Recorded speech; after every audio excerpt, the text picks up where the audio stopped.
한국 기업이 인도 사람들의 노동을 착취하고 때렸대. 그런 작은 나라가 감히 인도를 배신해. 한국 공장이 철수해도 중국이 있잖아. 한국을 너무나도 사랑했던 인도의 한 소녀가 지금은 한국의 분노로 가득 차 치를 떨고 있습니다. 한국이 소녀 가족들의 평화와 행복을 망쳐놓았다며 저주를 마구 퍼붓고 있는데요. 어떤 일로 인해 인도의 한 가정이 한국 때문에 무너지게 된 것일까요? 오늘의 사연 만나보겠습니다. 안녕하세요. 저는 아디티 샤르마예요. 뉴델리에 사는 17살 여고생이죠. 저희 아버지는 삼성전자 인도지사의 고위 관리자입니다. 저는 아버지가 너무 자랑스러워요. 대기업에 다니시는 아버지 덕분에 우리 가족은 뉴델리의 고급 아파트에서 풍족한 생활을 누리고 있거든요. 27층에서 내려다보는 도시 전경은 정말 아름답죠. 특히 해질녘의 뉴델리 스카이라인은 제가 본 어떤 K드라마의 배경보다도 멋집니다. 참 행복한 나날들이었어요. 그리고 이 행복은 한국이 만들어줬다고 믿어 의심치 않았습니다. 등하굣길의 뉴델리 거리 곳곳을 보면 삼성과 LG의 광고판이 즐비하고 현대와 기아 자동차가 도로를 누비는 모습을 보면 제 가슴이 뛸 정도였으니까요. 우리 가족을 이렇게 행복하게 살게 해주는 한국이 이곳 뉴델리의 거리에 스며들어 있는 것 같아 기분이 좋아지거든요. 어려서부터 이렇게 한국 문화와 밀접하게 살다 보니 인도의 한류바람이 불기 전부터 저는 한국어도 익숙하고 한국 드라마 음악들이 익숙했어요. 야, 너희 어제 넷플릭스에 새로 뜬 한국 드라마 봤어? 남자 주인공 진짜 멋있어. 제 친구 프리아가 눈을 반짝이며 말했어요. 당연하지. 나도 봤어. 한국에 진짜 너무 가보고 싶어. 그런데 어제 드라마에서 나온 거 한국에서 유행하나? 아디티에게 물어보자. 학교에 한류바람이 불기 시작하며 저는 학교에서 한국 전문가, K 전문가로 불리기 시작했습니다. 한국어를 좀 할 줄 아니까 제가 한국어 배우기 동아리도 만들었어요. 동아리에서 한국어뿐 아니라 한국의 역사, 정치, 경제에 대해 공부했는데요. 시간이 가면 갈수록 한국에 가고 싶다는 생각이 더 강해졌습니다. 특히 한국의 경제 발전 과정이 굉장히 흥미로웠어요. 왜냐하면 전쟁의 폐허에서 선진국으로 빠르게 도약한 한국의 이야기는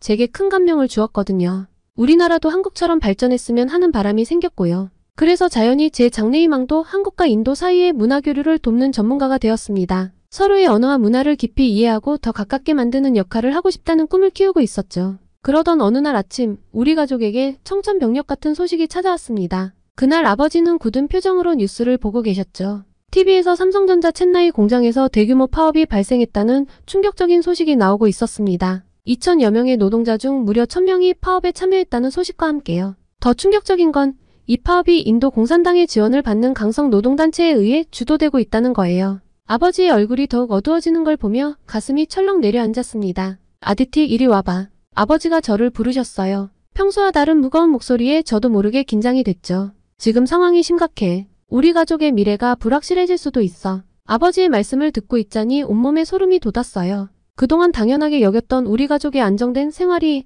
한순간에 무너질 수 있다는 생각에 두려움이 밀려왔습니다. 학교에 도착하자 친구들도 이 소식에 대해 수군거리고 있었어요. 야, 너희 들었어? 삼성이 우리 노동자들을 노예처럼 부리고 있었대. 라비가 분노에 찬 목소리로 말했습니다. 그래, 들었어. 한국 기업들은 다 그렇대. 우리나라를 싸구려 노동력 공장으로만 봤던 거지. 프리아가 동의했죠. 맞아, 걔넨 우리의 문화도 존중하지 않아. 그저 돈만 벌어가려고 하는 거야. 또 다른 친구가 거들었어요. 순간 가슴이 철렁 내려앉았습니다. 그동안 아버지가 삼성에서 일하신다는 게 자랑스러웠는데 지금은 그 사실이 부담스럽게 느껴졌어요.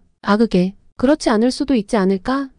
저는 조심스럽게 말했지만 친구들은 제 말을 들은 채만 채했어요. 아디티, 너도 이제 그 이상한 한국 문화에 빠져있는 거 그만둬. 라비가 냉담하게 말했습니다. 그들은 우리를 존중하지 않아. 그저 이용할 뿐이야. 내가 그런 문화를 좋아했다는 게 너무 창피해. 맞아, 아디티. 우린 너무 순진했어. 프리아가 덧붙였어요. 한국 드라마나 케이팝은 그저 우리를 현혹하려는 수단일 뿐이야. 현실은 전혀 달라. 뉴스 봤으면 다 알잖아? 친구들의 말을 들으며 저는 점점 더 혼란스러워졌어요. 제가 그토록 사랑하던 한국 문화가 정말 그런 건가요? 하지만 동시에 친구들의 말이 너무 과하다는 생각도 들었지만 저도 뉴스를 보았기에 틀린 말은 아닐 거라는 의심이 들기 시작했습니다. 수업 시간 내내 집중할 수가 없었어요. 선생님의 설명은 한 귀로 듣고 한 귀로 흘려버렸죠. 머릿속에는 온통 파업 소식과 친구들의 차가운 반응, 그리고 우리 가족의 미래에 대한 걱정뿐이었어요. 점심시간 친구들의 한국 비난은 더욱 심해졌어요. 한국 드라마? 그건 다 거짓말이야. 현실은 전혀 달라. 야, 너희 알아? 한국 기업들이 우리나라의 자원을 싹쓸이해 가고 있대.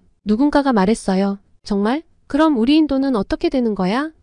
다른 친구가 걱정스럽게 물었죠. 당연히 망하겠지. 한국 놈들은 우리나라가 발전하는 걸 원하지 않아. 또 다른 친구가 단정지었습니다. 혼란 속에서 방과 후 한국어 배우기 동아리 활동을 하러 가는 길이었어요. 그런데 동아리방 앞에 붙어있는 공지를 보고 깜짝 놀랐죠. 동아리 활동을 중단함. 제 가슴이 철렁 내려앉았습니다. 이게 무슨 일이지? 동아리 회원들이 하나둘 모여들었어요. 하지만 분위기가 심상치 않았죠. 역시 이럴 줄 알았어. 한국 문화를 배울 필요가 없지. 그래, 우리 문화가 훨씬 더 가치 있어. 이런 말들이 오갔습니다. 야, 우리 차라리 동아리 이름을 한국 바로 알리기 해서 한국 제대로 알기로 바꾸는 게 어때? 한 회원이 제안했어요. 좋은 생각이야. 우리가 한국의 진짜 모습을 알려야 해. 다른 회원이 동의했습니다. 저는 그저 멍하니 서 있었어요. 제가 그토록 사랑하던 한국 문화 그리고 그것을 함께 나누던 동아리가 이렇게 변해가는 걸 보니 마음이 아팠죠. 집으로 돌아오는 길 머릿속이 복잡했어요. 거리의 삼성과 LG 광고판들이 마치 저를 비난하는 것 같아 보였어요. 현대와 기아 자동차들이 지나갈 때마다 이제는 가슴이 무너졌어요. 제가 그토록 사랑하던 한국의 모든 것들이 갑자기 낯설고 위협적으로 느껴졌거든요. 집에 도착하자 부모님의 심각한 대화 소리가 들렸어요. 여보, 이러다 정말 일자리를 잃게 될까요? 어머니의 떨리는 목소리에 저도 모르게 발걸음을 멈췄어요. 걱정 마. 아직 확실한 건 없어. 하지만 최악의 상황에 대비는 해야 할 것 같아. 아버지의 목소리도 평소와는 달리 무겁게 들렸습니다. 방에 들어와 침대에 누웠지만 잠이 오질 않았어요. 제가 그토록 동경하던 한국 그리고 그 나라의 기업들 그들이 정말 우리를 이용만 하고 있는 걸까요? 제가 사랑한 한국 문화는 모두 거짓말이었던 걸까요? 평소라면 지금쯤 한국어 공부를 하고 있었겠죠. 하지만 오늘은 그럴 마음이 들지 않았어요. 대신 서랍에서 일기장을 꺼내 오늘의 복잡한 감정들을 써내려갔어요. 오늘은 정말 이상한 하루였어. 모두가 한국을 미워하고 비난해. 나는 어떻게 해야 할까? 내 꿈을 포기해야 할까? 아니면 이 위기를 극복할 방법을 찾아야 할까? 한국은 정말 우리를 이용만 하는 걸까? 아니면 이건 모두 오해일 뿐일까? 그날 아침 학교로 향하는 길에 충격적인 광경을 목격했어요. 거리 곳곳에 한국 기업 아웃이라는 플래카드가 걸려 있었고 사람들이 한국 제품들을 거리에 내던지고 있었습니다. 삼성 휴대폰, LGTV, 현대자동차 모든 게 박살나고 있었어요. 저걸 봐 아디티. 라비가 흥분된 목소리로 말했어요. 우리도 저기 가서 한국 물건 부숴버리자. 저는 그 자리에 얼어붙었어요. 잠깐 그건 불법이야. 우리가 그럴 순 없어. 하지만 제 말은 아무도 듣지 않았어요. 친구들은 이미 빠르게 군중 속으로 뛰어들어 한국 제품을 부수고 있었습니다. 저는 그저 멍하니 서서 그 광경을 바라볼 수밖에 없었죠. 내 안에 무언가가 무너져 내리는 것 같았어요. 학교에 도착하자 분위기는 더욱 험악했습니다. 교정 한가운데 한국 문화 화영식이라는 현수막이 걸려 있었고 학생들이 한국 관련 책과 포스터를 불태우고 있었죠. K-팝 잡지들과 CD들이 불꽃 속에서 녹아내리는 모습을 보며 가슴이 찢어지는 것 같았어요. 그때 교장 선생님의 목소리가 들려왔어요. 여러분, 오늘부터 우리 학교에서 모든 한국 관련 활동을 금지합니다. 한국어 수업은 폐지되고 한국 문화 동아리도 해체됩니다. 순간 머리가 하얘지더라고요. 제가 그토록 사랑하던 모든 것이 한순간에 사라져버린 것 같았죠. 몇 년 동안 쌓아온 제 꿈과 열정이 한순간에 무너져 내리는 걸 느꼈어요. 야, 아디티. 누군가가 제 이름을 불렀어요. 고개를 돌리자 동아리 친구들이 제게 다가오고 있었어요. 하지만 그들의 표정이 평소와 달랐죠. 눈빛에서 저기가 느껴져 긴장이 됐습니다. 너 아직도 한국을 좋아해? 한 친구가 험악한 목소리로 물었어요.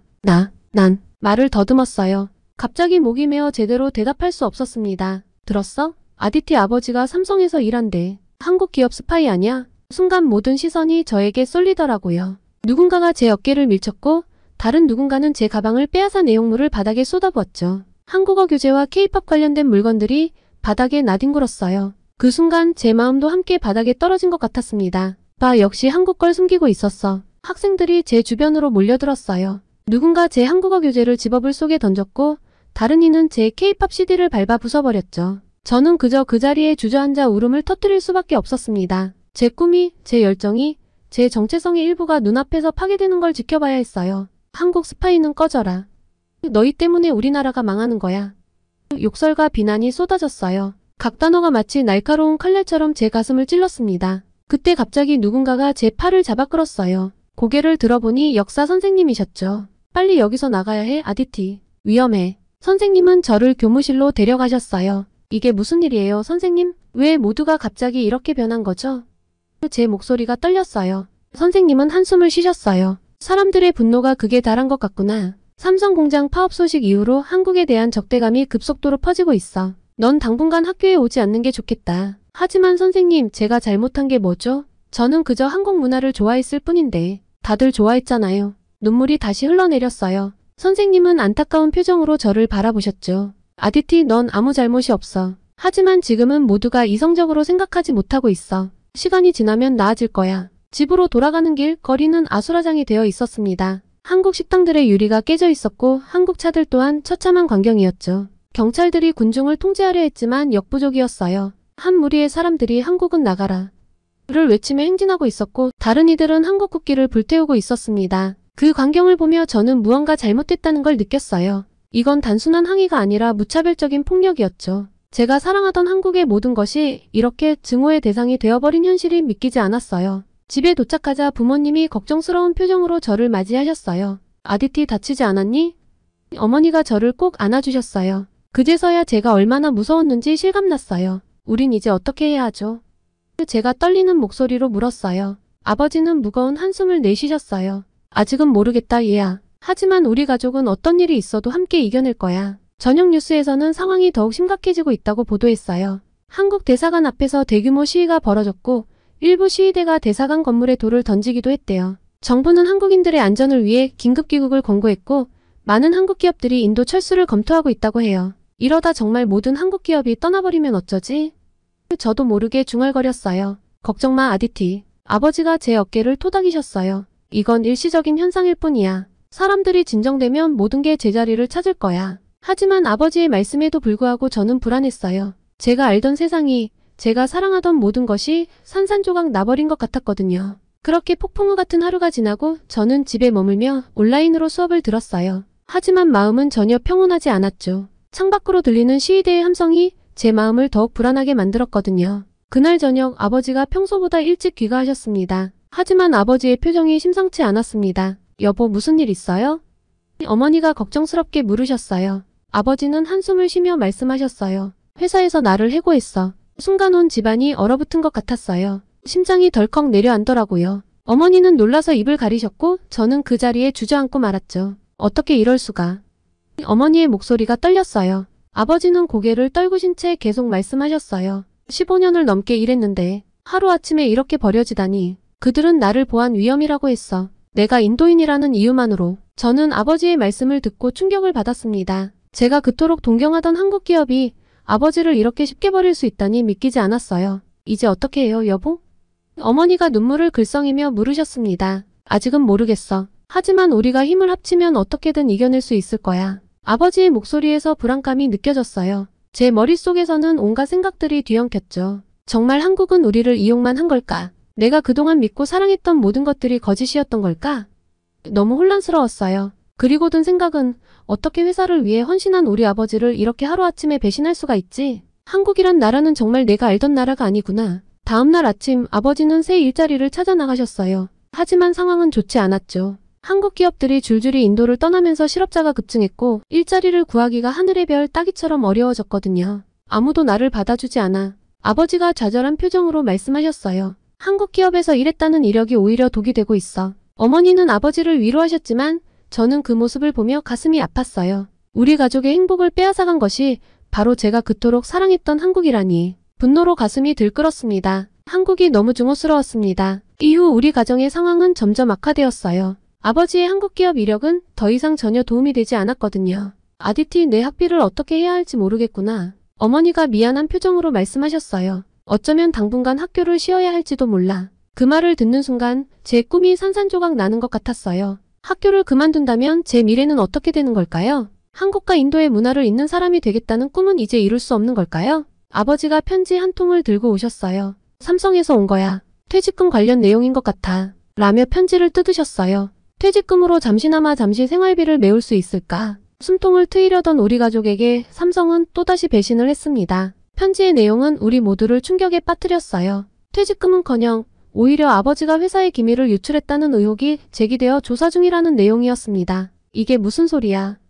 아버지가 분노에 차서 소리치셨어요. 내가 15년 동안 충성을 다했는데 이제 와서 나를 스파이 취급해? 어머니는 그 자리에서 주저앉아 울음을 터뜨리셨고 저는 그저 멍하니 서 있을 수밖에 없었어요. 커다란 돌로 머리를 맞은 기분이었습니다. 그 순간 아버지의 눈에서 뭔가가 변하는 걸 느꼈어요. 그동안 한국에 대해 좋은 감정만 가지고 계셨던 아버지의 표정이 순식간에 차갑게 변했죠. 이제 알겠다. 아버지가 낮은 목소리로 말씀하셨어요. 그들은 우리를 인간으로 보지 않아. 그저 이용할 수 있는 도구로만 여기는 거야. 그 말을 듣는 순간 저도 모르게 눈물이 흘렀어요. 제가 그토록 사랑했던 한국 그리고 그곳의 문화와 사람들, 배신감의 한국을 위했던 지난 날들이 후회가 되었어요. 다음 날 아버지는 변호사를 만나러 가셨어요. 하지만 결과는 좋지 않았죠. 소송을 해봤자 이길 가능성이 희박해요. 게다가 소송 비용도 만만치 않을 겁니다. 그 말을 들은 아버지의 표정은 더욱 어두워졌습니다. 결국 우리는 아무것도 할 수 없다는 거군요. 그날 저녁 우리 가족은 거실에 모여 앉았어요.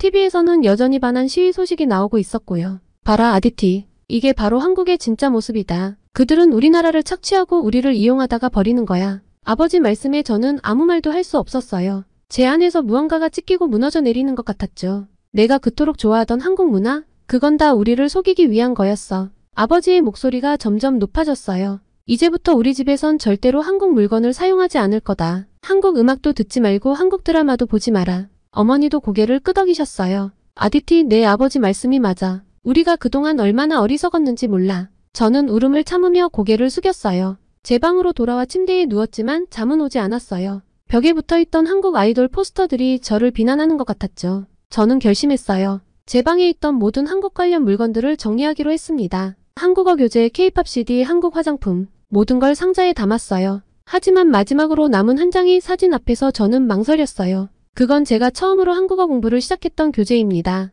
그때 저는 얼마나 행복했었는지 떠올려보니 저도 모르게 눈물이 흘러내렸습니다. 그때 어머니가 방에 들어오셨어요. 아디티, 뭐하고 있니? 저는 흐느끼며 대답했어요. 엄마, 저는 어떻게 해야 할지 모르겠어요. 제가 그토록 사랑했던 모든 것들이 이제는 다 거짓말 같아요. 어머니는 저를 꼭 안아주셨어요. 아디티야, 넌 아무 잘못이 없어. 그저 한국이 문제가 있다는 것을 너는 몰랐잖니. 하지만 언젠가는 모든 게 괜찮아질 거야. 그날 밤 저는 일기장을 꺼내 이렇게 적었어요. 오늘로 나의 한국 사랑은 끝났다. 며칠이 지나고 우리 가족의 상황은 점점 더 악화되었어요. 저는 매일 아침 눈을 뜰 때마다 이 모든 게 악몽이길 바랐지만 현실은 냉혹했어요. 그런데 어느 날 저는 또 다른 변환점을 맞이하게 되었습니다. 우연히 인터넷에서 조회수가 낮은 한 기사를 발견했어요. 그 기사는 인도 노동조합의 비리와 정치적 음모를 폭로하는 내용이었죠. 기사에 따르면 이번 파업은 실제로는 인도 내 극단적 민족주의 세력과 경쟁 기업들이 공모하여 계획한 것이었대요. 그들은 한국 기업들을 몰아내고 시장을 장악하려는 목적으로 노동자들을 선동했던 거라고요. 저는 그 기사를 읽고 충격을 받았습니다. 이게 사실이라면 우리가 그동안 오해하고 있었던 걸까요? 한국 기업들이 정말로 잘못한 게 아니었던 걸까요? 다시 심장이 두근거렸습니다. 저는 조사를 하면 할수록 한국 기업들의 놀라운 업적에 감탄하지 않을 수 없었어요. 삼성전자는 지난 20년간 인도에 무려 170억 달러를 투자했다는 사실을 알게 되었죠. 이는 단순한 숫자가 아니라 우리나라의 미래를 위한 거대한 투자였어요. 와, 이건 정말 대단해. 저도 모르게 감탄사가 나왔어요. 170억 달러라니 제가 상상할 수 있는 금액을 훨씬 뛰어넘는 규모였죠. 이 돈이 어떻게 쓰였는지 더 자세히 알아보고 싶어졌어요. 더 찾아보니 삼성전자가 노이다와 첸나이에 세계 최대 규모의 모바일 폰 제조 공장을 세웠다는 사실을 알게 되었어요. 이 공장들은 단순히 제품을 만드는 곳이 아니라 최첨단 기술의 집약체였죠. 인공지능, 사물인터넷, 5G 기술 등 4차 산업혁명의 핵심 기술들이 이곳에서 개발되고 있었다고요. 그만큼 놀라운 건 일자리 창출이었습니다. 삼성전자 하나만으로도 직접 고용 7만 명, 간접 고용까지 포함하면 무려 20만 개의 일자리를 만들어냈다는 거죠. 이는 20만 가구, 아마도 100만 명 가까운 사람들의 생계를 책임지고 있다는 뜻이거든요. 이건 정말 대단해. 한 기업이 이렇게 많은 사람들의 삶에 영향을 미치다니. 저는 깊은 감동을 받았어요. 우리 아버지처럼 이 회사에서 일하는 수많은 아버지들, 어머니들, 그리고 그들의 자녀들. 그들 모두의 꿈과 희망이 이 숫자 속에 담겨 있다고 생각하니 가슴이 뭉클해졌어요. 게다가 한국 기업들은 단순히 공장을 세우고 물건을 만드는 것에 그치지 않았어요. 그들은 인도의 젊은이들에게 첨단 기술을 가르치고 글로벌 비즈니스 노하우를 전수해주고 있었습니다. 삼성이 운영하는 기술 학교에서는 매년 수천 명의 인도 학생들이 최신 기술을 배우고 있다고 했죠. 이건 마치 물고기를 주는 게 아니라 물고기 잡는 법을 가르쳐주는 거나 다름없어. 저는 감동받았어요. 이런 교육 프로그램들이 인도의 미래를 얼마나 밝게 만들어줄지 상상해보니 가슴이 벅차올랐어요. 현대자동차의 경우도 대단했어요. 그들은 인도의 세계 최대 규모의 자동차 공장을 세웠대요. 이 공장은 연간 75만 대의 차량을 생산할 수 있고 1만 3천 명 이상의 직원들이 일하고 있어요. 더 놀라운 건 이 공장에서 만든 차들이 인도뿐만 아니라 전 세계 88개국으로 수출된다는 거예요. 우리나라가 세계적인 자동차 수출국이 되는데 한국 기업이 이렇게 큰 역할을 하다니. 저는 정말 자랑스러웠어요. 인도에서 만든 차가 전 세계를 달리고 있다니 이건 정말 대단한 일이에요. 우리나라의 기술력과 생산 능력을 전 세계에 알리는 일이라고요. 그게 한국이 아니었다면 과연 가능했을까요? 또한 그들은 인도의 청년들에게 자동차 정비 기술을 가르치고 있다고 해요. 이 프로그램을 통해 지금까지 10만 명 이상의 청년들이 새로운 기술을 배우고 일자리를 얻었대요. 이건 정말 대단해. 단순히 차를 만들어 파는 것을 넘어 인도 사람들의 미래까지 생각하고 있다니. 저는 현대자동차의 사회적 책임 의식에 깊은 감명을 받았어요. 가슴이 계속 뛰었습니다. 이번엔 LG전자를 찾아보았어요. 그들은 인도 전역에 제품 연구개발센터를 설립했다고 했죠. 이곳에서 인도의 우수한 엔지니어들이 세계 최고 수준의 기술을 개발하고 있다고 했습니다. 이는 단순한 기술 이전을 넘어 인도를 글로벌 기술 혁신의 중심지로 만드는 데 기여하고 있는 거죠. 미쳤어. 한국 기업들이 우리나라의 미래를 함께 만들어가고 있는 거야. 저는 가슴이 벅차올랐어요. LG전자가 개발한 인도 시장 맞춤형 제품들이 얼마나 우리의 일상을 편리하게 만들어주고 있는지 새삼 깨달았거든요. 기업이 이렇게까지 사회적 책임을 다하다니 정말 존경스러워. 이게 과연 정말 나쁜 기업일까? 이런 사실들을 알게 되면서 저는 한국 기업들에 대한 새로운 존경심을 갖게 되었어요. 그들은 단순히 이윤만을 추구하는 것이 아니라 진정으로 인도의 발전과 번영을 위해 노력하고 있었던 거예요. 이건 정말 대단해. 한국 기업들이 우리나라의 디지털 혁명을 이끌고 있는 거야. 저는 감탄을 금치 못했어요. 우리가 그동안 얼마나 큰 오해를 하고 있었던 걸까? 저는 깊은 반성과 함께 한국에 대한 감사의 마음이 생겼습니다. 오히려 배신감을 느껴야 하는 건 한국이란 생각이 강렬하게 떠오르고 있었습니다. 더구나 이런 노력들이 단순히 기업 차원에서 그치는 것이 아니라 한국 정부의 적극적인 지원 아래 이루어지고 있다는 사실도 알게 되었죠. 이제 알겠어. 한국과 인도는 그저 비즈니스 파트너가 아니라 서로의 발전을 위한 진정한 동반자였던 거야. 저는 깊은 깨달음을 얻었어요. 이런 사실들을 알게 되면서 저는 다시 한국에 대한 새로운 시각을 갖게 되었습니다. 그들은 단순히 우리나라에서 돈을 벌어가는 외국 기업이 아니라 우리와 함께 성장하고 발전하는 진정한 파트너였던 거였어요. 다시 가슴이 뜨거워졌습니다. 제가 그동안 사랑해온 한국 문화가 잘못된 것이 아니었으니까요. 이제는 더 큰 의미를 가지게 되었습니다. K-팝, 한국 드라마, 한국 음식, 이 모든 것들이 단순한 문화 콘텐츠를 넘어 두 나라를 이어주는 소중한 연결고리라는 걸 깨달았죠. 이제 나는 더 열심히 한국어를 공부하고 한국 문화를 이해하고 알리기 위해 노력할 거야. 저는 새로운 결심을 했어요. 그리고 이 모든 것을 우리 가족과 친구들, 그리고 더 많은 사람들과 나누고 싶다는 생각이 들었어요. 가족들에게 하나하나 제가 알아낸 정보를 설명했죠. 처음엔 듣지 않고 외면하던 가족들도 반복되는 저의 설명에 점점 귀를 기울였어요. 그리고 정말 기적 같은 일이 일어났습니다. 삼성전자에서 연락이 온 거예요. 그들은 아버지의 무고함이 밝혀진 것을 알고 있었고 복직을 제안했대요. 정말인가요?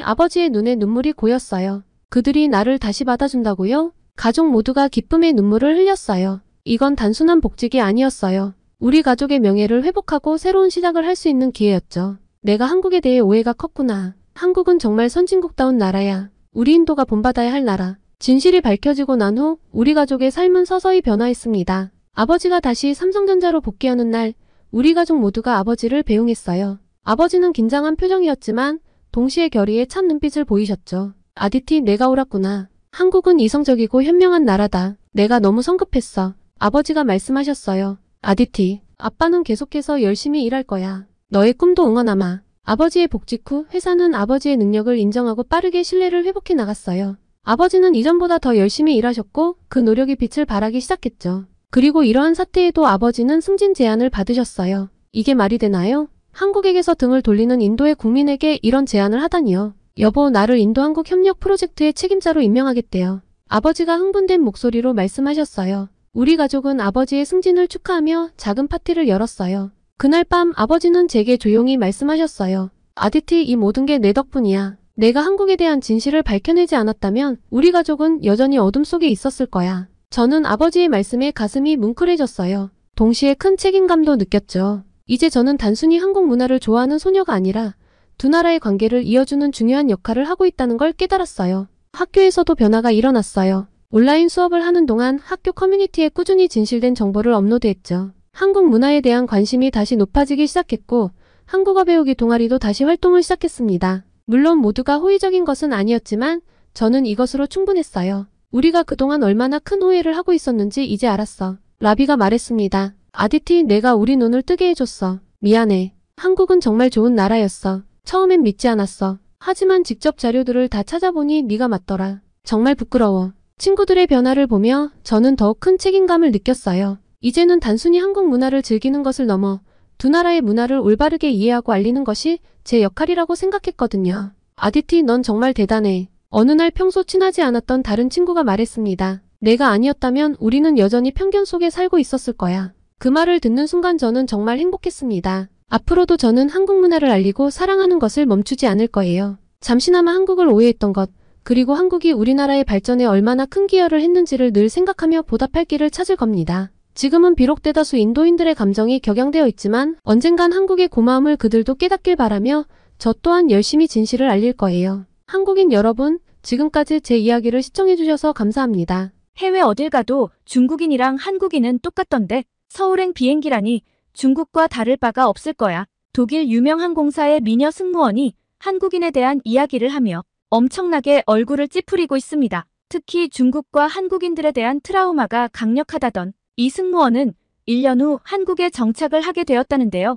도대체 이 독일 승무원에게 어떤 일이 있었던 걸까요? 오늘의 사연 시작합니다. 안녕하세요. 저는 한나 밀러입니다. 독일 루프트한자 항공의 승무원이죠. 처음 이 일을 시작했을 때 저는 세상의 모든 것이 아름답고 흥미진진하게만 보였어요. 다양한 나라에서 온 승객들을 만나는 일이 정말 즐거웠답니다. 특히 아시아 승객들의 독특한 문화와 예의 바른 태도를 보면 기분이 좋았죠. 하지만 일을 시작한 지 얼마 되지 않았을 때였어요. 그날의 비행이 동양인에 대한 저의 인식을 완전 나락으로 떨어뜨려 놓았습니다. 저는 그날 베이징행 비행기에 탑승했는데요. 그때만 해도 이 비행이 제 인생을 완전히 뒤바꿔 놓을 줄은 꿈에도 몰랐습니다. 그냥 언제나와 똑같은 하루가 시작된다고 생각을 했죠. 승객 탑승이 시작되자 객실은 금세 중국인 승객들로 가득 찼어요. 처음에는 모든 게 평화로워 보였죠. 하지만 그건 폭풍전야와도 같았답니다. 이륙 후 30분쯤 지났을까요? 갑자기 한 중국인 승객이 고성을 지르기 시작했어요. 내 가방이 없어졌어. 누가 내 가방을 훔쳤어.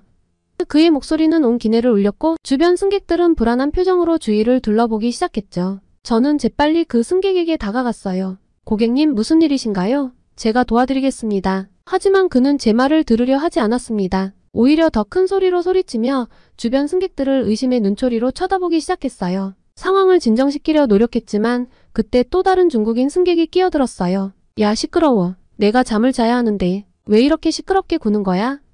두 승객 사이에 말다툼이 시작되었고 순식간에 기내는 아수라장이 되어버렸죠. 저는 동료들에게 도움을 요청했어요. 승무원들이 달려와 말렸지만 상황은 점점 더 악화되어 갔습니다. 가방을 잃어버렸다고 주장하던 승객은 이제 통로를 가로막고 서서 다른 승객들의 가방을 마구잡이로 뒤지기 시작했어요. 내 가방을 찾을 때까지 아무도 못 가. 그의 눈빛은 광기마저 띄고 있었죠. 그 순간 제 심장은 마구 뛰기 시작했습니다. 이런 상황을 어떻게 해결해야 할지 막막했어요. 다른 승무원들과 함께 그를 진정시키려 했지만 그는 오히려 더 격앙되어 소리를 질렀습니다. 왜 말려? 너희들도 내 가방을 숨겼구나. 다 공모한 거지? 옆좌석의 승객들도 이제는 참지 못하고 일어나 항의하기 시작했어요. 우리도 피해자라고. 이 사람 때문에 여행이 망쳐졌잖아. 순식간에 객실 전체가 소란에 휩싸였고 저는 그저 그 한가운데에 서서 어쩔 줄 몰라 했습니다. 기장의 경고방송이 울렸지만 아무도 귀 기울이지 않았어요. 오히려 일부 승객들은 조종석으로 가려고 했죠. 당장 착륙해. 이런 비행기에서는 못 가겠어. 비행기 돌리라고. 저는 필사적으로 그들을 막으려 했지만 제 힘으로는 역부족이었어요. 그때였어요. 한 중국인 승객이 갑자기 비상구 문을 열려고 시도하는 거예요. 저는 온 몸에 전율이 흘렀어요. 쉽게 열 수 있는 건 아니지만 만약 열린다면 우리 모두의 목숨이 위험해질 수 있었거든요. 저는 본능적으로 그에게 달려갔어요. 안 돼요. 그러시면 안 됩니다. 하지만 그 순간 예상치 못한 일이 벌어졌습니다. 그 승객이 저를 세게 밀치는 바람에 제가 넘어지고 말았죠. 저는 바닥에 쓰러진 채로 주변을 둘러봤어요. 모든 것이 슬로우 모션으로 보이는 것 같았습니다. 승객들은 소리 지르고 물건들은 여기저기 날아다니고 아이들은 울고 있었어요. 그 순간 저는 깨달았어요. 이건 단순한 소동이 아니라 제 인생을 바꿀 만한 사건이라는 걸요. 공포, 분노, 좌절감이 한꺼번에 밀려왔습니다. 왜 이렇게 무례하고 위험한 행동을 하는 걸까? 이런 생각들이 제 머릿속을 스쳐 지나갔어요. 결국 비행기는 긴급 착륙을 해야 했습니다. 현지 경찰이 기내에 올라와 소란을 피운 승객들을 연행해 갔죠. 하지만 그들이 떠난 후에도 제 마음속에는 이미 깊은 상처가 남았습니다. 그날 이후로 저는 중국인 승객들을 볼 때마다 긴장하고 경계하게 되었어요. 그렇게 소란스러운 비행이 끝나고 호텔 방으로 돌아왔을 때 저는 한동안 그저 침대에 누워 천장만 바라봤습니다. 제 마음속에서는 복잡한 감정들이 소용돌이치고 있었어요. 한편으로는 중국인들에 대한 분노와 두려움이 가득했고 다른 한편으로는 제 자신에 대한 실망감도 컸어요. 왜 나는 상황을 제대로 통제하지 못했을까? 내가 더 잘 대처할 수 있었을 텐데. 다시는 이런 일을 겪고 싶지 않아 앞으로 중국인 승객들을 최대한 피해야겠어. 다음날 아침 거울 속 제 모습은 완전히 달라져 있었어요. 전에는 모든 승객을 환한 미소로 맞이하던 제가 이제는 승객의 국적부터 확인하게 된 거예요. 저는 아시아 노선, 특히 중국행 비행편을 기피하기 시작했습니다. 동료들에게 스케줄 변경을 부탁하기도 하고 때로는 아프다는 핑계로 비행을 빠지기도 했죠. 제 행동이 전문적이지 못하다는 걸 알면서도 그때의 기억만 떠오르면 어쩔 수 없이 그렇게 될 수밖에 없었어요. 가끔 저 자신에게 물어보곤 했습니다. 정말 모든 아시아인이 그럴까? 내가 너무 과잉 반응하는 건 아닐까? 하지만 그때마다 그날의 공포가 되살아나면서 제 마음은 더욱 단단히 닫혀갔죠. 몇 주가 지나고 새로운 비행 스케줄을 받았을 때 저는 안도의 한숨을 내쉬었어요. 다행히 중국행 비행편은 없었거든요. 하지만 그 안도감도 잠시 제 눈에 들어온 건 서울행 비행기였습니다. 순간 가슴이 철렁 내려앉았죠. 또 다른 아시아 국가라니. 그날 아침 저는 평소와 다름없이 루프트한자 항공사 사무실로 향했습니다. 하지만 뭔가 불길한 예감이 들더라고요. 마치 제 인생이 크게 뒤흔들릴 것 같은 그런 느낌이었어요. 사무실에 도착하자마자 팀장님이 저를 불렀습니다. 한나, 미안하지만 내가 내일 서울행 비행편을 맡아줘야 할 것 같아. 그 말을 듣는 순간 제 손이 떨렸습니다. 하지만 팀장님, 제가 왜죠? 다른 사람은 없나요? 팀장님은 한숨을 쉬셨어요. 원래 맡기로 했던 리사가 갑자기 아파서 말이야. 내가 아니면 대체할 사람이 없어. 알잖아, 우리 회사가 요즘 얼마나 인력난에 시달리고 있는지. 그리고 언제까지고 너만 편의를 봐줄 순 없어, 한나. 순간 머릿속이 하얘졌습니다. 베이징에서의 그 끔찍한 기억이 플래시백처럼 스쳐 지나갔죠. 소리 지르는 승객들, 날아다니는 물건들, 그리고 제 어깨를 세게 밀치던 그 남자의 얼굴이 생생하게 떠올랐어요. 하지만 회사의 입장도 이해가 갔습니다. 이미 충분히 저를 배려해주고 있었거든요. 한나, 내가 베이징에서 힘든 일을 겪었다는 건 알아. 하지만 이건 내 커리어를 위해서도 중요한 기회야. 넌 우리 회사의 베테랑 승무원이잖아. 이번 기회에 내 트라우마를 극복해보는 건 어때? 팀장님의 말씀에 저는 깊은 한숨을 내쉬었습니다. 한편으로는 도망치고 싶었지만 다른 한편으로는 이게 제 마지막 기회일지도 모른다는 생각이 들었죠. 만약 이번에도 거절한다면 제 커리어는 끝장날 거예요. 알겠습니다. 해보겠습니다. 제 입에서 나온 말이었지만 마치 다른 사람의 목소리처럼 들렸어요. 사무실을 나오면서 저는 다리에 힘이 풀렸습니다. 화장실로 달려가 세면대를 붙잡고 거울을 봤죠. 창백한 얼굴, 겁에 질린 눈동자 그 모습을 보며 저는 생각했어요. 이래서야 어떻게 비행기에 오르지? 난 할 수 없어. 그날 오후 내내 저는 불안과 공포에 시달렸어요. 동료들은 저를 걱정스러운 눈빛으로 바라봤죠. 한나 괜찮아? 힘내, 우리가 있잖아. 그들의 격려에 작게 미소 지었지만 속으로는 비명을 지르고 있었습니다. 집으로 돌아가는 길, 지하철에 앉아있는데도 마치 비행기 안에 있는 것처럼 불안했어요. 주변의 동양인들을 볼 때마다 가슴이 두근거렸죠. 저 사람들도 난동을 부리면 어쩌지? 내가 또 그런 상황을 겪게 되면 어떡하지? 그때 문득 휴대폰이 울렸어요. 동료 마리아였습니다. 한나, 서울행 비행 맡았다며? 괜찮아? 마리아의 걱정 어린 목소리가 전화기 너머로 들려왔어요. 아니, 전혀 괜찮지 않아. 저도 모르게 눈물이 흐르더라고요. 마리아는 잠시 침묵 후 말했습니다. 한나, 넌 할 수 있어. 넌 강해. 그리고 서울은 정말 베이징과 달라. 내가 보장할게. 한국 사람들은 정말 친절하고 예의 바르거든. 마리아의 말에 조금은 안도가 되었지만 여전히 불안감은 가시지 않았습니다. 내가 정말 이 일을 계속할 수 있을까? 어쩌면 이직을 고민해볼 때인 걸까? 하지만 곧바로 그 생각을 떨쳐냈어요. 비행은 제 인생이었고 제가 사랑하는 일이었으니까요. 단지 한 번의 나쁜 경험 때문에 모든 걸 포기할 순 없었습니다. 다음날 아침 공항으로 향하는 동안 저는 계속해서 긍정적인 생각을 하려 노력했습니다. 베이징과 달라 모든 게 잘 될 거야. 하지만 마음속 깊은 곳에서는 여전히 두려움이 꿈틀거리고 있었죠. 출발 시간이 점점 다가오자 제 심장박동은 점점 빨라졌습니다. 승객들이 한 명씩 들어올 때마다 저는 긴장했어요. 특히 아시아계 승객들을 볼 때면 가슴이 철렁 내려앉았죠. 하지만 제 예상과 달리 대부분의 한국행 승객들은 조용하고 예의 바르게 행동했어요. 살짝 의아했지만 제 긴장은 쉽게 가시지 않았습니다. 그렇게 제 인생에서 가장 긴장되는 비행이 시작되었어요. 비행이 시작되고 얼마 지나지 않아 제 옆을 지나가던 한 한국인 승객이 갑자기 비틀거리며 넘어질 뻔했습니다. 순간적으로 저는 그를 붙잡았습니다. 그 한국인 승객은 고마워하며 미소 지었어요. 감사합니다. 승무원님. 서툰 독일말을 건네는 그의 따뜻한 미소에 저는 잠시 안도감을 느꼈습니다. 하지만 저는 계속 아직 비행의 절반도 지나지 않았어. 언제 무슨 일이 일어날지 몰라 이런 생각을 하며 긴장의 끈을 놓지 않았죠. 그러던 중 갑자기 한 중국인 승객이 고성을 지르기 시작한 거예요. 야, 이게 뭐야? 나는 치킨이 먹고 싶다고. 순간 온몸에 소름이 끼쳤습니다. 베이징에서의 악몽 같은 기억이 되살아났어요. 심장이 미친 듯이 뛰기 시작했고 손이 떨려왔어요. 제발 제발 또 그런 일이 일어나지 않기를 떨리는 다리로 그 승객에게 다가갔습니다. 죄송합니다. 손님 무슨 문제가 있으신가요? 최대한 침착하게 물었지만 목소리가 떨리는 걸 감출 수 없었죠. 중국인 승객의 얼굴이 시뻘겋게 달아올랐어요. 내가 요청한 치킨 메뉴가 없잖아. 이게 무슨 서비스야. 나는 알러지 때문에 못 먹는 것들 투성이라고. 상황을 어떻게든 해결하려 노력했지만 그는 제 말을 전혀 들으려 하지 않았습니다. 오히려 더 큰 소리로 화를 내기 시작했어요. 주변 승객들이 불편한 기색을 보이기 시작했고 상황은 점점 악화되어 갔습니다. 이대로 내 비행 생활은 끝이구나 라는 생각이 떠올랐을 때 그때였어요. 차분하고 부드러운 목소리가 들려왔어요. 실례합니다. 제가 도와드릴 수 있을까요? 고개를 돌리자 한 아시아계 남성이 서 있었어요. 그는 중국인 승객을 향해 미소 지으며 말을 이어갔습니다. 유창한 중국말로요. 제가 우연히 듣게 됐는데 치킨 메뉴를 찾고 계신 것 같아서요. 혹시 제 식사라도 괜찮으시다면 드시겠습니까? 저는 아무거나 먹어도 상관없거든요. 그의 차분한 태도에 저는 잠시 얼어붙었어요. 그리고 유창한 언어에도 놀랐죠. 제가 먼저 받았던 승객 정보에 따르자면 분명 한국 사람이었거든요.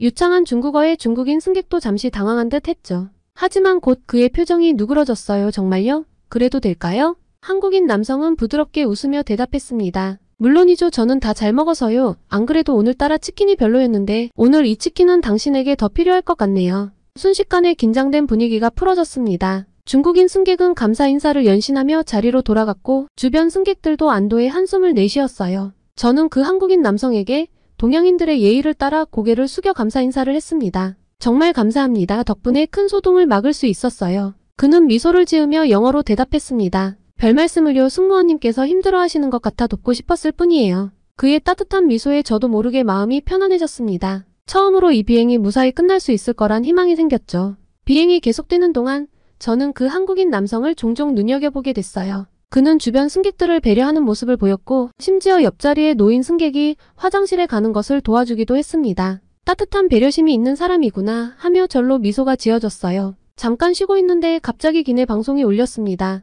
의사 선생님 계신가요? 긴급 의료 상황입니다. 또 무슨 일이 일어난 거지?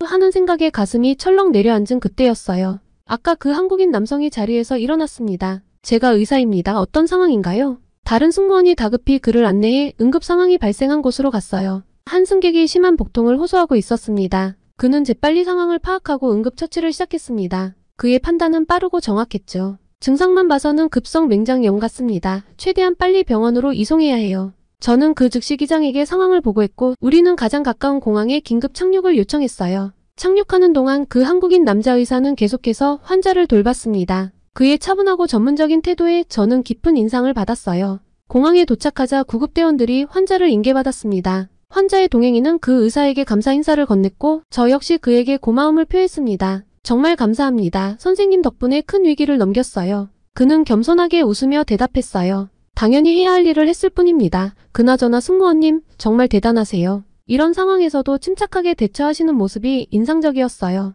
그의 말에 저는 얼굴이 붉어지는 것을 느꼈습니다. 아니에요. 오히려 제가 선생님께 배울 점이 많았어요. 우리는 잠시 서로를 바라보며 미소 지었어요. 그의 눈빛에서 따뜻함과 신뢰를 느낄 수 있었습니다. 다시 비행이 재개되고 모두가 자는 어두운 기내에서 그 한국인 의사는 계속 책을 보고 있었어요. 그의 자리만 밝았죠. 저는 그에게 감사의 표시로 독일의 유명한 초콜릿을 가져갔습니다. 그의 자리로 가져가면서 가슴이 두근거리는 걸 느꼈어요. 선생님, 작은 감사의 표시입니다. 그는 놀란 듯 했지만 기쁘게 받아주었습니다. 와, 고마워요. 그런데 제 이름은 이진우예요. 진우라고 불러주세요. 네, 진우씨. 저는 한나예요. 그렇게 우리는 작은 목소리로 아주 짧은 대화를 나누었습니다. 진우씨는 서울 한 대학병원의 의사였고 학회 참석차 독일에 다녀가는 길이었대요. 대화를 나누면서 저는 점점 더 그에게 매력을 느꼈습니다. 그의 지적인 면모와 따뜻한 성품, 그리고 유머 감각까지 모두 완벽해 보였죠. 그러던 중 어느덧 비행기가 인천공항에 착륙했습니다. 승객들이 내리기 시작했고 진우 씨는 마지막으로 제게 인사를 건넸어요.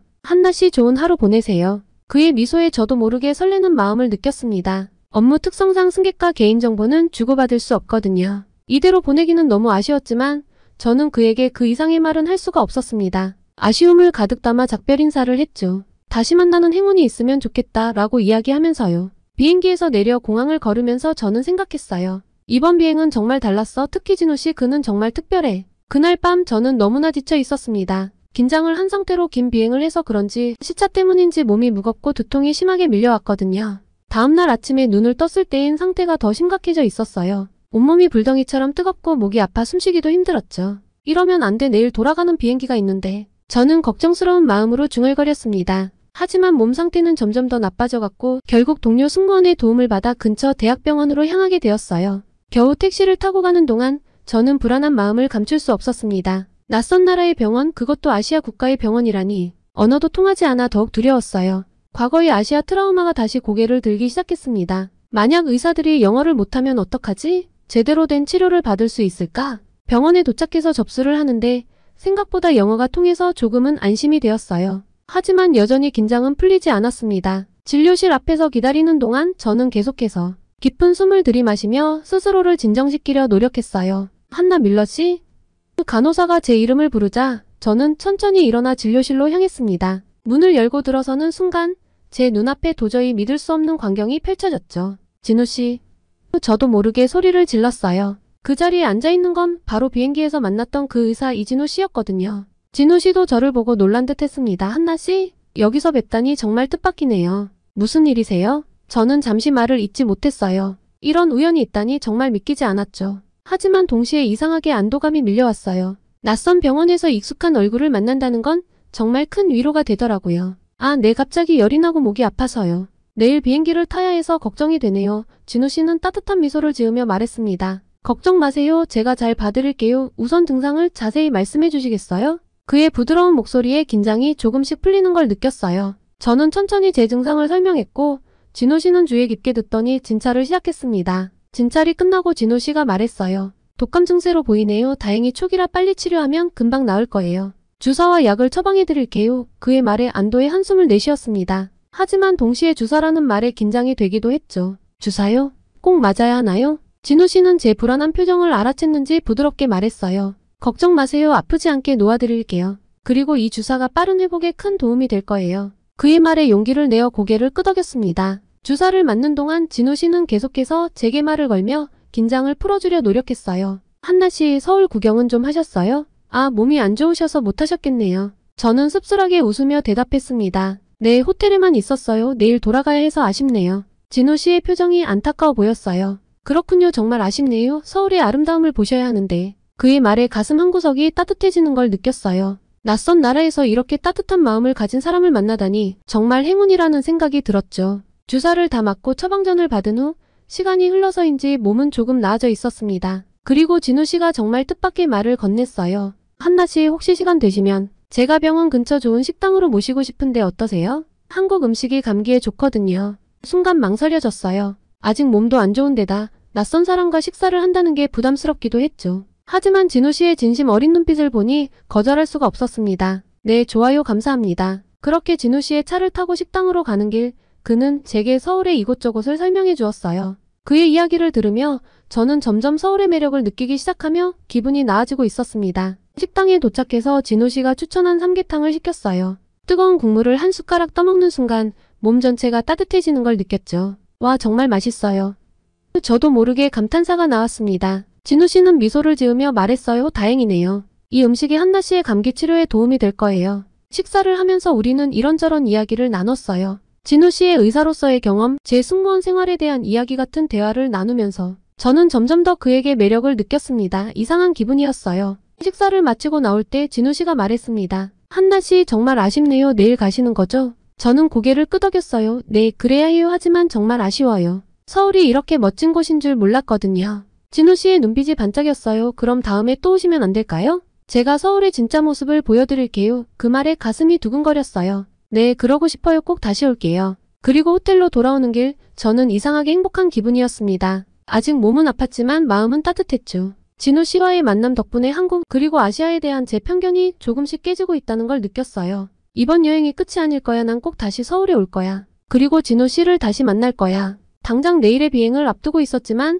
이상하게도 전혀 두렵지 않았어요. 오히려 기대가 되었습니다. 다음에 서울에 올 때 무엇을 경험하게 될지, 어떤 새로운 모습을 보게 될지 말이에요. 이 우연한 만남이 제 인생을 어떻게 바꿔놓을지 그때의 저는 전혀 알지 못했어요. 하지만 한 가지 확실한 건 이 경험이 제 마음속 깊이 박혀있던 편견의 벽을 조금씩 허물어뜨리고 있다는 거였죠. 그렇게 독일로 돌아간 후 저는 계속해서 진우 씨와 연락을 주고받았습니다. 처음엔 단순한 안부 정도였지만 점차 더 깊은 대화를 나누게 되었어요. 그의 메시지를 받을 때마다 가슴이 설레는 걸 느꼈고 어느새 그의 연락만 기다리는 저를 발견했죠. 몇 주 후 저는 다시 서울행 비행 일정을 받았어요. 3일간의 체류 일정이었습니다. 과거의 저였다면 아마 이 일정을 피하려 했겠지만 이번엔 달랐습니다. 오히려 설렘과 기대감이 가득했거든요. 진호 씨, 다음 주에 다시 서울에 가요. 이번엔 3일 동안이에요. 메시지를 보내고 나서 저는 가슴을 쓸어내렸어요. 솔직히 말하면 그가 어떤 반응을 보일지 조금 두려웠거든요. 하지만 곧바로 온 그의 답장에 안도의 한숨을 내쉬었습니다.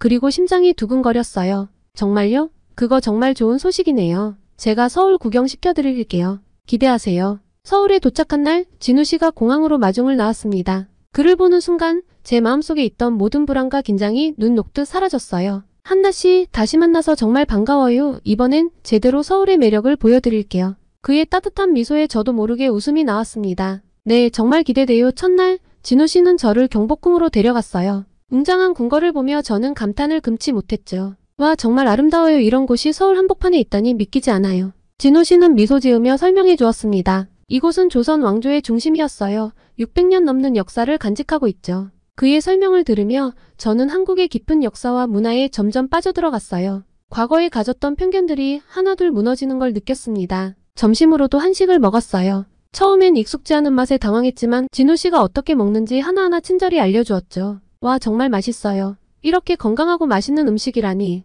진우 씨는 기쁜 듯이 웃었습니다. 한국 음식이 입에 맞으시다니 정말 다행이에요. 그리고 오후에는 남산타워에 올랐어요. 서울의 전경을 내려다보니 깊은 감동이 느껴지더라고요. 서울이 이렇게 아름다운 도시였다니 전에는 미처 몰랐어요. 진우 씨는 제 옆에 서서 조용히 말했습니다. 서울은 현대와 전통이 공존하는 도시예요. 이런 모습을 한나 씨에게 보여드리고 싶었어요. 그의 말에 저는 고개를 끄덕였습니다. 눈앞에 펼쳐진 풍경은 제가 상상했던 것과는 완전히 달랐거든요. 현대적인 고층 빌딩들 사이로 보이는 고궁과 산들. 그 조화로움에 저는 완전히 빠져버렸습니다. 둘째 날 우리는 한강공원으로 갔어요. 강변을 따라 산책하며 이야기를 나누었죠. 한나 씨, 솔직히 말씀해주세요. 서울에 오기 전에 어떤 생각을 하셨어요? 그의 갑작스러운 질문에 저는 잠시 망설였습니다. 하지만 그의 따뜻한 눈빛을 보니 솔직하게 말할 수 있었어요. 사실 많이 두려웠어요. 중국인에 대한 안 좋은 경험 때문에 정말 죄송하지만 아시아인들에게까지 편견이 있었거든요. 하지만 지금은 달라요. 이곳에 와서 직접 보고 경험하니 제 생각이 얼마나 잘못되었는지 깨닫게 됐어요. 진우 씨는 잠시 말없이 저를 바라보더니 부드럽게 미소 지었습니다. 용기 내어 말씀해 주셔서 감사해요. 편견을 극복하는 건 쉽지 않죠. 하지만 한나 씨가 그렇게 하고 계신다는 게 정말 기뻐요. 그의 말에 가슴이 따뜻해졌습니다. 제 마음을 이해해 주는 것 같아 더욱 그에게 끌리는 걸 느꼈어요. 그리고 시간이 흘러 마지막 날 우리는 북촌 한옥마을을 방문했습니다. 좁은 골목길을 거닐며 전통 가옥들을 구경했어요. 이곳은 마치 시간여행을 하는 것 같아요. 정말 신기해요. 진우 씨는 고개를 끄덕였습니다. 네, 이곳은 서울의 옛 모습을 간직하고 있죠. 현대화 속에서도 이런 전통을 지키려 노력하고 있어요. 그의 말에 저는 깊은 감명을 받았어요. 전통을 소중히 여기면서도 현대적인 발전을 이룬 한국의 모습이 정말 멋있어 보였거든요. 한옥 카페에서 전통차를 마시며 저는 이번 여행을 되돌아보았습니다. 불과 3일 만에 제 인생관이 완전히 바뀐 것 같았죠. 진우 씨, 정말 고마워요. 당신 덕분에 제가 얼마나 편협한 시각을 가지고 있었는지 깨달았어요.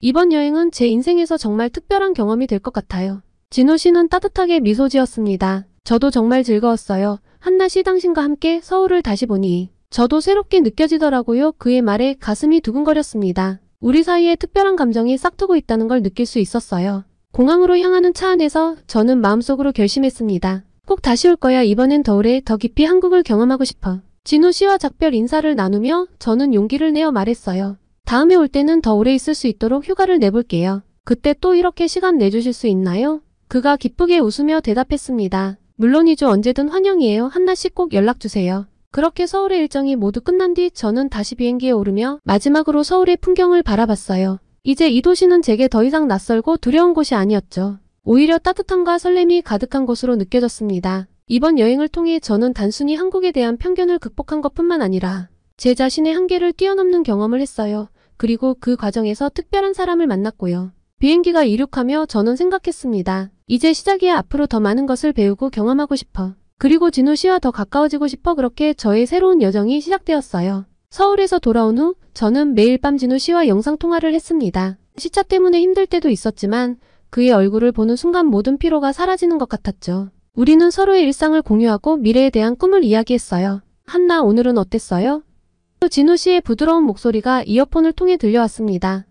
오늘은 좀 힘들었어요. 비행 중에 난처한 상황이 있었거든요. 제 목소리에 피곤함이 묻어났는지 진우 씨는 걱정스러운 눈빛으로 물었어요. 무슨 일 있었어? 괜찮아? 그의 따뜻한 관심에 가슴이 따뜻해졌어요. 저는 천천히 그날 있었던 일을 이야기했고 진우 씨는 끝까지 귀 기울여 들어주었습니다. 그의 이해와 공감에 저는 점점 더 그에게 마음을 열게 되었어요. 몇 달이 지나고 저는 다시 한번 서울행 비행을 신청했어요. 이번엔 2주간의 휴가를 냈죠. 진우 씨에게 이 소식을 전하자 그는 정말 기뻐했어요. 정말? 2주나? 와, 정말 기대돼요. 이번엔 한국의 진짜 모습을 보여드릴게요. 서울에 도착한 날 진우 씨가 공항으로 마중 나왔습니다. 그를 보는 순간 제 마음이 쿵쾅거리기 시작했어요. 그동안 영상으로만 보다가 실제로 만나니 더욱 설레더라고요. 한나, 정말 보고 싶었어요. 진우 씨가 저를 꼭 안아주었어요. 그의 품에 안기니 이상하게 편안함을 느꼈습니다. 2주 동안 우리는 정말 많은 것을 경험했어요. 제주도 여행부터 시작해서 부산, 경주까지 말이에요. 한국의 아름다움에 푹 빠져들었습니다. 하지만 그보다 더 큰 감동은 진우 씨와 함께하는 시간이었어요. 어느 날 저녁, 한강공원에서 산책을 하다가 진우 씨가 갑자기 멈춰 섰어요. 한나, 나 당신을 정말 좋아해요. 아니, 사랑해요. 그의 고백에 저는 숨을 멈췄습니다. 가슴이 터질 것 같았죠. 저도 모르게 눈물이 흘렀어요. 저도 진우 씨를 사랑해요. 우리의 첫 키스는 한강의 야경을 배경으로 이루어졌습니다. 그 순간 저는 제가 평생 이 사람과 함께하고 싶다는 걸 깨달았죠. 하지만 현실은 그리 녹록지 않았어요. 2주간의 휴가가 끝나고 독일로 돌아가야 할 시간, 저는 큰 고민에 빠졌습니다. 진우 씨와 헤어지기 싫었지만 제 일가 가족, 친구들이 모두 독일에 있었거든요. 공항에서 작별 인사를 나눌 때 우리 둘 다 눈물을 참지 못했어요. 한나, 기다릴게요. 당신이 결정할 때까지. 그의 말에 저는 더욱 눈물이 났습니다. 진우 씨, 저도 시간이 좀 필요해요. 하지만 꼭 다시 올게요. 독일로 돌아온 후 저는 매일 밤 고민했습니다. 한국에서의 삶을 시작할 준비가 되었을까? 언어의 장벽, 문화의 차이, 그리고 새로운 환경에 적응할 수 있을까? 하지만 동시에 진우 씨 없는 삶은 상상할 수 없었어요. 한 달이 지나고 저는 결심했습니다. 루프트한자 항공사에 사직서를 제출했죠. 동료들은 놀라워했지만 대부분 저의 결정을 응원해 주었어요. 한나, 정말 큰 결심을 했구나. 하지만 내가 행복하다면 그게 가장 중요해. 부모님께 이 소식을 전하는 건 정말 어려웠어요. 처음에는 놀라시고 걱정하셨지만 결국 저의 행복을 위해 지지해 주셨습니다. 우리 딸, 내가 행복하다면 그걸로 충분해. 하지만 자주 연락하고 가끔씩은 꼭 보러 와야 해. 마지막 비행을 하는 날 저는 감정이 복잡했어요. 지난 몇 년간의 추억들이 스쳐 지나갔습니다. 하지만 동시에 새로운 삶에 대한 기대로 가슴이 뛰었어요. 인천공항에 도착했을 때 진우 씨가 꽃다발을 들고 기다리고 있었습니다. 그를 보는 순간 모든 걱정이 사라졌어요. 한나, 정말 와줘서 고마워요. 사랑해요. 저도 사랑해요. 진우 씨, 이제 우리 함께 새로운 시작을 해요. 처음 몇 달은 정말 힘들었습니다. 언어 공부부터 시작해서 문화 적응까지. 때로는 포기하고 싶은 마음도 들었죠. 하지만 진우 씨의 끊임없는 지지와 사랑 덕분에 하나씩 극복해 나갈 수 있었어요. 1년 후 우리는 드디어 결혼식을 올렸습니다. 한국식 전통 혼례와 서양식 결혼식을 함께 진행했어요. 두 문화의 아름다운 조화, 마치 우리의 사랑을 상징하는 것 같았습니다. 한나, 당신을 만난 건 제 인생 최고의 행운이에요. 앞으로도 함께 많은 것을 경험하고 배우고 싶어요. 진우 씨의 서약에 저는 눈물을 흘렸어요. 진우, 당신 덕분에 저는 진정한 사랑과 용기를 배웠어요. 앞으로도 영원히 함께해요. 지금 저는 서울의 한 국제병원에서 통역사로 일하고 있습니다. 제 경험을 살려 다른 외국인 환자들을 돕는 일이죠. 가끔은 힘들 때도 있지만 매일 아침 진우 씨와 함께 일어나 아침을 먹고 저녁에는 한강을 산책하는 이 일상이 너무나 행복해요. 돌이켜보면 제 인생은 정말 큰 변화를 겪었습니다. 아시아인에 대한 편견으로 가득 찼던 제가 이제는 한국에서 살며 한국인과 결혼까지 했으니까요. 하지만 이 모든 변화는 제 인생을 더욱 풍요롭고 아름답게 만들어주었어요. 진우 씨와 저는 이제 작은 가족을 이루었습니다. 우리의 사랑의 결실인 귀여운 딸아이까지 생겼죠. 그 아이를 통해 우리는 매일 새로운 사랑을 배우고 있어요. 제 이야기가 누군가에게 용기와 희망이 되길 바랍니다. 편견을 극복하고 사랑을 찾아 모험을 떠나는 것. 그것이 얼마나 아름다운 일인지 모두가 알았으면 좋겠어요. 이제 저는 진정한 의미의 세계 시민이 되었다고 생각해요. 두 문화 사이에서 저는 매일 새로운 것을 배우고 성장하고 있거든요. 그리고 이 모든 여정의 중심에는 언제나 진우 씨가 있습니다. 우리의 사랑 이야기는 여기서 끝이 아니에요. 앞으로도 많은 도전과 모험이 우리를 기다리고 있겠지만 우리는 함께라면 무엇이든 해낼 수 있다고 믿습니다. 사랑하는 당신, 이 글을 읽고 계신다면 꼭 기억해 주세요. 편견을 버리고 마음을 열면 정말 아름다운 사랑과 인생이 여러분을 기다리고 있을 거예요. 저의 이야기가 그 증거니까요. 지금까지 제 사연을 읽어주셔서 감사합니다. 행복하세요, 여러분.